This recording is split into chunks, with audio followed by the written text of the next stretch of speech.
Nga Pogradeci, avokati I popullit Endrit Shabani ka komentuar trajtimin e të burgosurve në institucionet e vuajtjes së dënimit, por edhe për akuzat që më herët ka ngritur ish presidenti Ilir Meta për persekutim në burgun 313 në Tiranë. Vetë institucioni avokatit të popullit në një raport të nëntorit të kaluar gjiti shkelje dhe kërkoi marrjen e disa masave. Shtetas si Ilir Meta apo shtetas të tjerë kanë bërë ankesë tek institucioni avokatit të popullit dhe kemi trajtuar njësoj si gjithë të tjerët.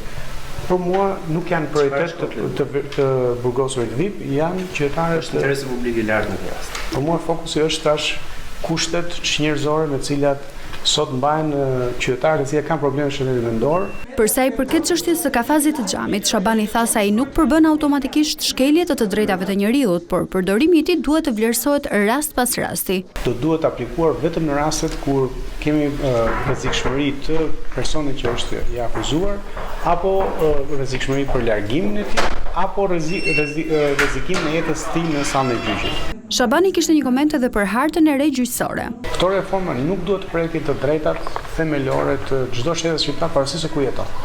Pra këto nuk mund të krijojnë pabarazi, që një qytetar që jeton në një qytet më të madh ketë më shumë të drejta, më shumë akses në drejtësi, më shumë akses në shërbime dhe një qytetar pastaj që jeton më larg për shkak të mënyrës se si është organizuar harta gjyqësore apo si është organizuar reforma administrative të vuaj neglizhencën e shtetit. Kështu ky është shqetësimi që ne kemi.